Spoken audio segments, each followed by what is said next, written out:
नमस्कार दोस्तों, राधे राधे, जय श्री कृष्णा, जय शनिदेव। दोस्तों, आज शनि अमावस्या है।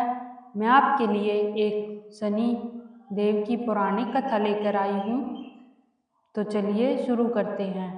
आपसे एक विनती है, कथा को बीच में नहीं छोड़िए, इससे पाप लगता है। कथा को पूरी श्रवण कीजिए। बहुत समय पहले की बात है। शनि देव की महिमा चारों ओर फैली हुई थी। लोग कहते थे कि जिस पर शनि देव की कृपा हो जाए उसका जीवन बदल जाता है, और जिस पर उनकी कुदृष्टि पड़ जाए उसके अच्छे दिन भी कठिन बन जाते हैं। एक छोटे से गांव में रामू नाम का गरीब लकड़हारा रहता था। वह बहुत मेहनती और ईमानदार था, लेकिन उसकी किस्मत हमेशा उसका साथ नहीं देती थी।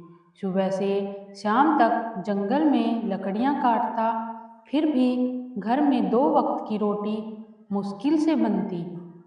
उसकी पत्नी सीता अक्सर कहती, भगवान ने हमारे भाग्य में इतना ही दुख क्यों लिखा है।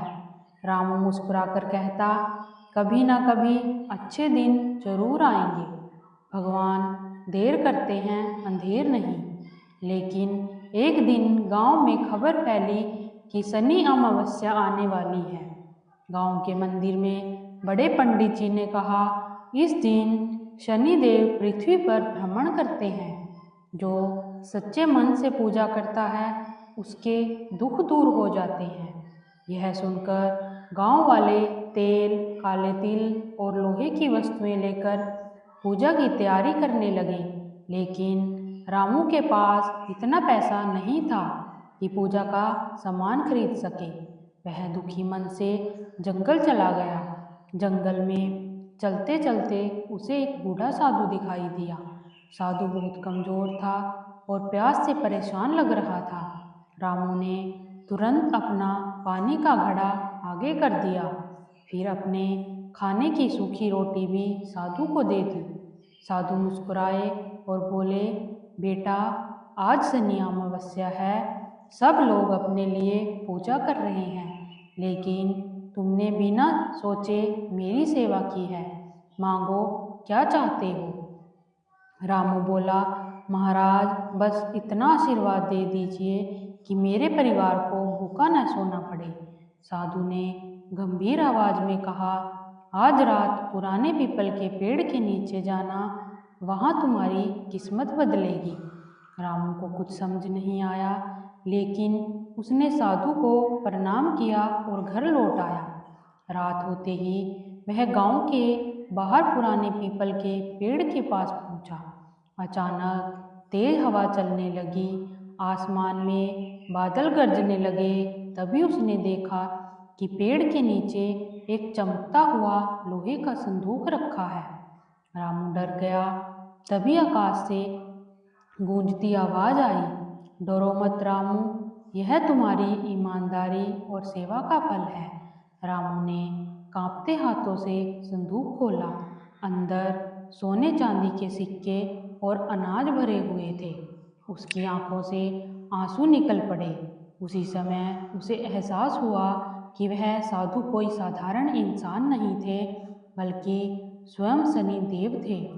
अगले दिन से रामू का जीवन बदल गया। उसने अपने लिए महल नहीं बनवाया, बल्कि गांव के गरीबों की मदद करना शुरू कर दिया। उसने मंदिर बनवाया, भूखों को भोजन कराया और हर शनि अमावस्या को जरूरतमंदों को दान देने लगा। धीरे धीरे उसका गांव खुशहाल हो गया। लोग दूर दूर से उसकी कहानी सुनने आने लगे। लेकिन उसी गांव में एक लालची साहूकार भी रहता था। उसने जब रामू की तरक्की देखी तो सोचा, अगर शनिदेव ऐसे धन देते हैं तो मैं भी पूजा करके बहुत अमीर बन जाऊंगा। अगली शनि अमावस्या को उसने दिखावे के लिए बड़ी पूजा रखी। सैकड़ों दीपक जलाए, ढोल नगाड़े बजवाए और लोगों को बुलाया। लेकिन उसके मन में घमंड और लालच भरा हुआ था। रात में वह भी उसी पीपल के पेड़ के नीचे गया। अचानक से उसे भी एक संदूक दिखाई दिया। वह खुशी से पागल हो गया और जल्दी से संदूक खोलने लगा। लेकिन जैसे ही उसने ढक्कन उठाया, अंदर से काले सांप निकल पड़े। साहूकार डर के मारे चीखने लगा और भाग गया। तभी आकाश से आवाज आई, शनि केवल कर्म का फल देते हैं। जो दूसरों का भला करता है उसे सुख मिलता है, जो लालच करता है उसे दुख मिलता है।